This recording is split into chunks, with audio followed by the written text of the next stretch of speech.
Time to get down to the backyard basics, and we have a very special guest joining us in studio right now from Capital Landscaping.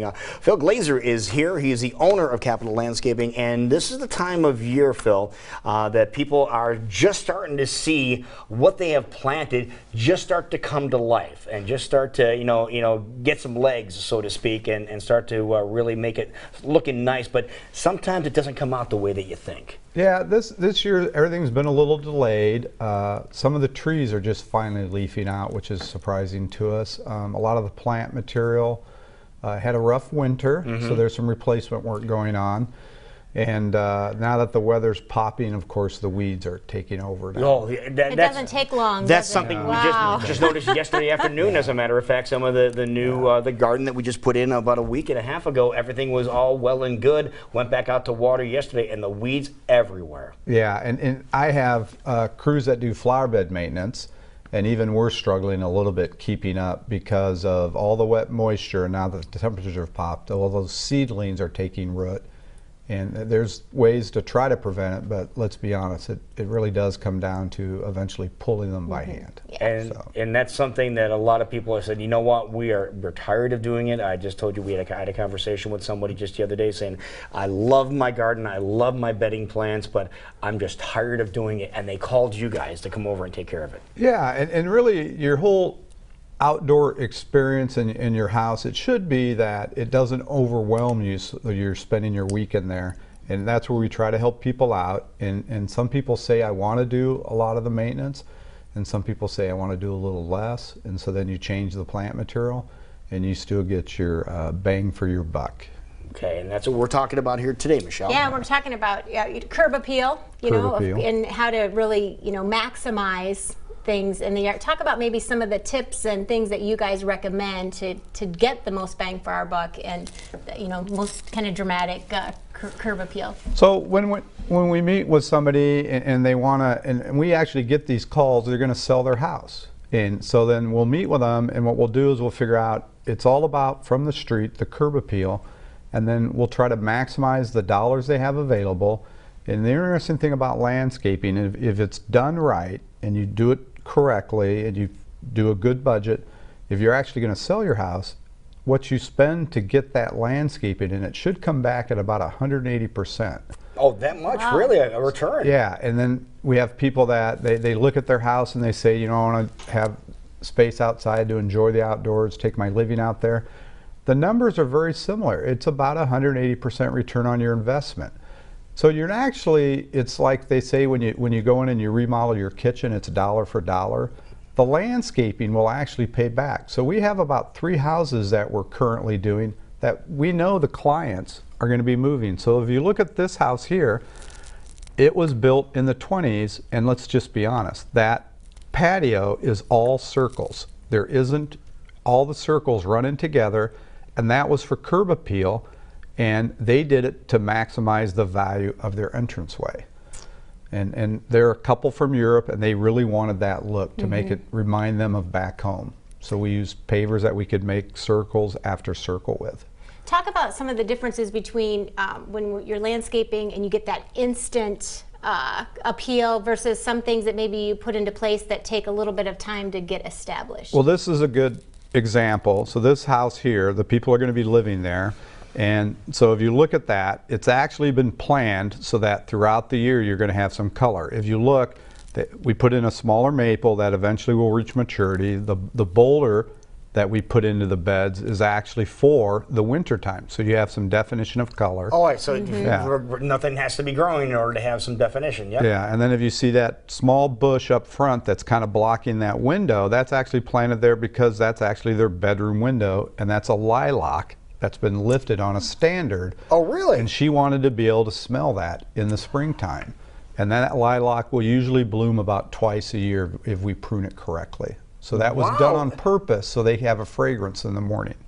That is brilliant. I never even thought about that. That's what's nice about when you have somebody come in, that you ask for some of these different things that maybe we wouldn't be able to do as well on our own. And then we don't usually pack the beds with a lot of perennials, because if you wait 2 or 3 years, they'll fill themselves in. If you don't mind some maintenance, we'll use mulch. The perennial spread better. If you say I want as little maintenance as possible, then we usually go to a rock mulch, and then we'll plant less perennials, but we'll use bushes that can either bloom or have different colors throughout the season.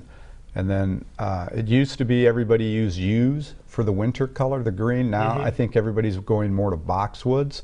They're a little bit hardier, the yews. The deer like them. It's like a lettuce to them.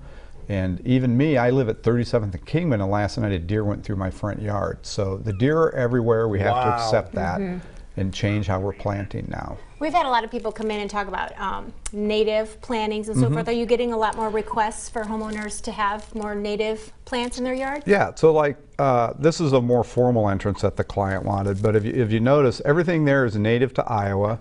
The grasses are actually prairie grasses. The limestone comes from Anamosa. Really? She wanted a more formal look. We didn't plant. There's actually, if you look, there's one area that's not planted. She was actually going to put a few vegetables in there. You talked about edible gardening. Yeah. That does take more maintenance. You have to be on top of it. Vegetable gardens, like everybody knows, it's if you wait 2 days, you have too many tomatoes, or the cucumbers, the rabbits get them. So we can plan everything so that you get what you want, and everything will work out. So you will go in and if somebody does want a little bit more edible landscaping, a little productive in that, you'll help them get things all planted up. We'll help them set up the system so that it will work for them. And then usually, let's be honest, there isn't a lot of beauty in the vegetable garden. Oh, so, sure there is. Well, I'm just saying it can look like a wildflower. Looks pretty on one day. And so usually, like a big weed that has some red things hanging off of it. For us, it's more about messy in a hurry. where do you put it, and then hide it a little bit. Yeah. But still, that you need a lot of sunlight for your vegetable gardens. So we can plan that all out for you. Now, when it comes to you were talking about curb appeal here too. Look at how this pops here when people are going by here. Some of the plants that you would suggest that people could put around, like maybe their front entrances, that would catch attention. Which ones do you suggest? Well, this is a good example. They have mature hostas. The boulder we brought in, they actually have a serviceberry tree in the background there, and that's a nice foundation planting because it only will get, and this can take a while, 15 to 20 feet. They have a nice white bloom in the spring. They do have a berry, but the berries never get to the ground because the birds will get them first. So that's a good plant for near a house. That one is the yews. We didn't plant those, but those were there, so we left those there. Now we traditionally use, like I said, boxwoods. You have a small smoke bush that's beginning to take off there, and that's not going to get very big. That's out of the Tennessee area. They're very hardy here. I had one at my house that we planted as a tree, and after 20 years I decided to cut it. It's now a bush. It just won't die. So there's stuff you can plant. But you can still work around that, right? Yeah. That's the idea. What about water features? So this is a good example. This was their entrance at the house, and they wanted it to pop. So what we did was we actually drilled a boulder out of Arkansas. Really? Nice. And that's crushed New York stone, the base, and it just recycles itself. And there's no real maintenance on that. So the water comes out of the downspout and gets... It actually, that was part of the system. There's an overflow system that goes underneath their sidewalk. And over the years, they've told me as long as it rains occasionally, they don't have to add water to it. It just refills itself. That's perfect. Yeah. Now, what about lighting for walkways and things? On the lighting packages, I think we touched on it previously. It's really interesting. We can set up lighting packages, very affordable. This is a formal entrance, and this was done, that wall actually was done to try to help that mature tree that was there when they built the house. It's been 3 years, that tree has made it.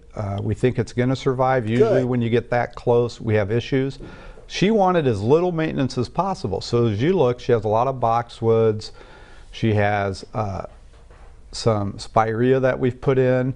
On the far side down at the end, she actually has a hydrangea where the bed was raised up, so she gets some blooms towards the end of her driveway. And it is a hardy hydrangea, so she doesn't have to bring it inside.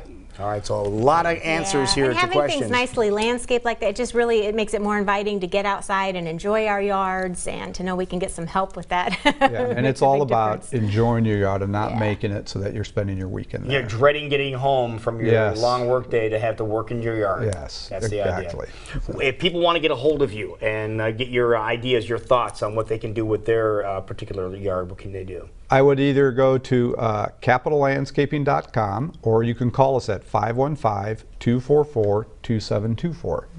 Very nice. And a busy time of year, so we probably want to get in on the schedule, right? With you guys? Summer's finally broken, and I don't think we'll have to grow rice this year.